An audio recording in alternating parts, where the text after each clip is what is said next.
Hi everyone, welcome back to my channel. I'm Huck. Today we are doing a very exciting video because this is my top 10 TBR for 2022. So these are the books that are my top priority to read this year. I have not always had great luck with these top 10 TBRs. I don't always end up liking the books on them, but this year I have a good feeling about it. I am very hopeful about this top 10. It is mostly adult high fantasy, but I have a couple of historical fiction in there as well. Most of these also are quite chunky and parts of series, so I have quite a lot of reading ahead of me. I'm not going to get super into like a lot of detail about each of these books and their plots because a lot of them at this point I don't either know or remember too much about what they're about, and I kind of don't want to. I kind of want to go into them without too much information or too much expectation from them, because I know that they are things that, like, I have read the descriptions, I thought they sounded interesting and I really want to read them, but I've kind of let that information leave my memory so that I can enter them with without, you know, too much expectation. Not that I have high expectations that I am going to like them, but not expectation of like what they are going to be. I want to try and let the books be whatever they are and just appreciate them for what they are. Anyways, let's get started. So, the first book, we're gonna start this top 10 TBR the way I start pretty much all of my TBRs, my top 10 TBRs, which is with Robin Hobb, because I have Fool's Assassin by Robin Hobb as the first book on this TBR. Really, this entire trilogy, so that is Fool's Assassin, Fool's Quest, and Assassin's Fate. So this is the final trilogy in the realm of the Elderlings. So this is books like 14, 15, and 16 in this like 16 book series. I don't really know what this series is about other than the fact that we are back to catching up with Fitz and the Fool years after the events of the Tawny Man trilogy. Other than that, I don't know, but I don't really need to know because I'm gonna read it. You know, I'm this invested in this series. So I have just this book here, but really the entire trilogy is on this TBR. I really hope that I don't take the entire year or more than the year to finish this trilogy, because sometimes it does take me a while to get through her books. As much as I enjoy them, they are kind of like heavy sometimes, so I don't tend to read them back to back. I did recently finish the Rainwild Chronicles pretty quickly and read them back to back. However, I was listening to those as audiobooks, and for this series I'm going back to reading physically, so I'm not sure how quickly I'll be able to read it. Anyways, the point is I'm excited to be reading this. I'm also excited to be coming towards the end of this massive series that I've been reading for years. Yeah, so this is the first book. Okay, the next book that I have is The Grace of Kings by Ken Liu, which is a silk punk military fantasy, which I think is following like two unlikely friends who get swept up into this huge war. And that is about all I know. I know on the back it says fans of intrigue, intimate plots, and sweeping battles will find a new series to embrace. And other than, like, I'm not that into battles, but intrigue and intimate plots sounds great. And I know that every time I read the description of this, I think it sounds really interesting. I have been wanting to try Ken Liu's like full novels for a while. In 2021, I read one of his short story collections, which was The Paper Menagerie, and I really liked it. I really liked his writing and storytelling, and so I'm very interested to see what his storytelling is like in a longer format like this. And also, this is a great time to be starting it because I think the fourth and final book in this series is coming out this year. So if I like this, I will be able to just read the entire series this year. However, this series is real chunky. Like, this is the shortest book in the series. Most of them are like 800 to 1,000 pages. So I'm also kind of getting myself into quite a commitment if I do like this, but I'm very excited about this. I have a really good feeling about this one in particular, but also like I have no idea. Anyways, I'm excited. So after that, I also have another book I've talked about so many times, which is The Jasmine Throne by Tasha Suri. This came out last year. I meant to read it last year. I didn't get to it, but I really want to get to it this year. Tasha Suri is an author that I have read her books of Amba duology and really liked both of them. I think both books in that series were 4-star reads for me. I really enjoyed them. I like the writing and the worlds that she creates, and so I'm very excited to get to this one. This is another fantasy that is set in a world that is inspired by India, and in this I think we have two main characters. One is a princess who has been confined by her brother. She's been imprisoned, that's the word I was looking for, by her brother who has taken the throne, and then there's a maidservant who is sent to take care of her. And I think that we are following them as they build a relationship. I believe there is a romance between them, but then it is about her, I think, maybe breaking out and trying to take back the throne from her brother. That is my impression of what this book is about, but I could be wrong. Anyways, I'm very excited for this, and really interested to see what this, next series from Tasha Suri is, because I believe the books of Amba were her debut series. So I'm really interested to see like what her sophomore series is like. I don't know. But yeah, so that is another one that I really want to get to soon in particular. All right, next up we have The Hidden City by Michelle West. This is another one that has been on quite a few like seasonal TBRs, but now it's on my year TBR, and I am determined to get to this and really start this series off. So this is the first book in the House Wars series, which is part of a larger series where she has like multiple series in this world. In this one, we are following, I believe, a girl named Jewel, who is an orphan living in the slums of the capital city when she is taken in by a thief in the city, and I think she is trained to be a thief as well.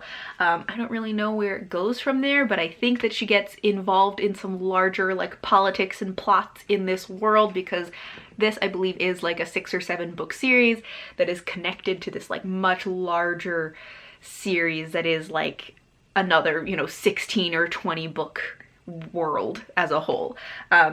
So I've heard that this is a very good series. I'm very excited to start this. I've read one other book from Michelle West, which I didn't love, but I had also heard is like not her best, and that this is a better place to start with her stuff. So I'm determined to get to this one. Okay, next up we have Black Sun by Rebecca Roanhorse. I have been meaning to read this like since it came out, but I finally just recently hauled this. And I am so excited to get to it. So this is a fantasy that is inspired by the civilizations of pre-Columbian Americas, woven into a tale of celestial prophecies, forbidden magic, and crafted with unforgettable characters. I know that I like Rebecca Roanhorse in general. I have enjoyed the first 2 books in her Sixth World series, which is a very different kind of setting because that's more like post-apocalyptic urban fantasy, and this seems more of a high fantasy, but I know that I like her stuff, so I feel pretty confident that I will really enjoy this. The second book to this is also coming out this year, so I hope to get to this one early in the year so I can be excited about the new release of the second book. Okay, then we have The Bone Ships by R.J. Barker, which is a series that I have had my eye on for a while. This is is it called a maritime fantasy? Because we're on ships. So in this world, Dragons have been long gone, but people have been building ships out of dragon bones and using those dragon bone ships to like fight this endless war. However, recently a dragon has been sighted, and so dragons might be coming back into the world. And so these two like warring sides are both trying to find these dragons, or this one dragon, however many there are, and win the dragon to their side, because whoever has a live dragon on their side will have advantage in the war. And I've heard good things about this. I haven't heard a lot of people talk about it, but the people that I have seen talk about it have really liked it. Also, if you have read the Live Ship Traders trilogy by Robin Hobb, this sounds like it has a lot of similarities to that. The cover also looks very similar in style, so I'm sure it will be very different. It will be very much its own thing, but that honestly does kind of pique my interest in this. All right, then we have, I think this might be one of the only books on this TBR that is not the first book in a series, but that is The Bone Shard Emperor by Andrea Stewart. So last year I read The Bone Shard Daughter. I'm gonna put this down because blue books always mess up my camera, but I read The Bone Shard Daughter last year and really enjoyed it, and I'm very curious to see where the series goes.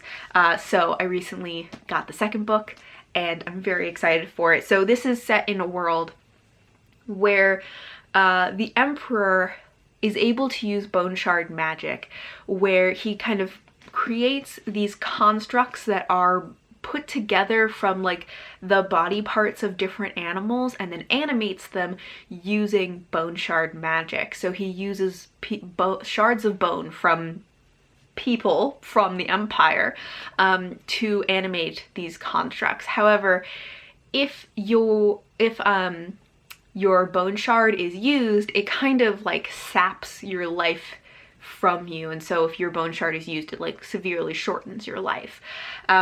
And so we're following a few different characters, one of which is the daughter of the Emperor. We're also following kind of a accidental hero, and a couple of other people who are like also sort of accidentally involved in a rebellion and stuff. It would take a long time to really explain what was going on, but I really liked the first book. It has some really interesting ideas for like the world and the magic. I'm very curious to get some of my questions answered. I'm hoping we get at least some answers in this second book. But yeah, so this is also on the TBR. All right, then next up is The Lines of Ulrasan by Guy Gavriel Kay. So I had Tigana by Guy Gavriel Kay on my top 10 TBR for 2021, which I did not read, but I am determined to read a book by Guy Gavriel Kay in 2022. I think I'm going to start with this one, even though it is quite a chunky book.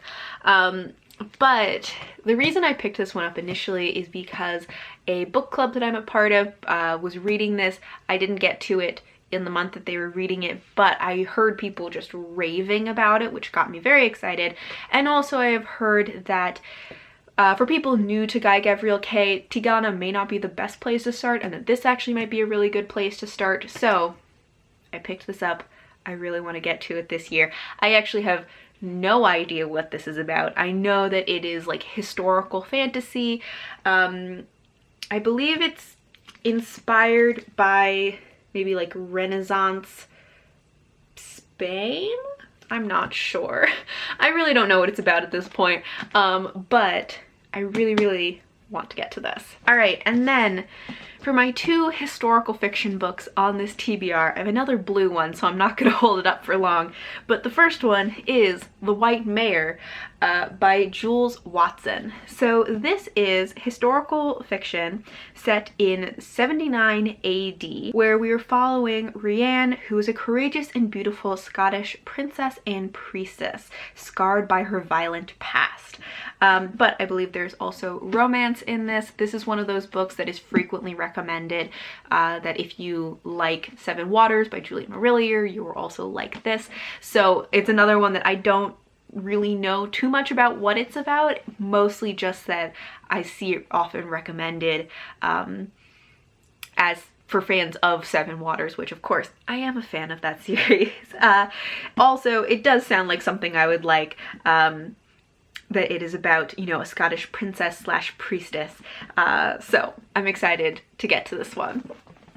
All right, and then my last book is The Pillars of the Earth by Ken Follett. I feel like this is a very like infamous historical fiction book. I've seen a lot of people talk about it, and people just rave about it.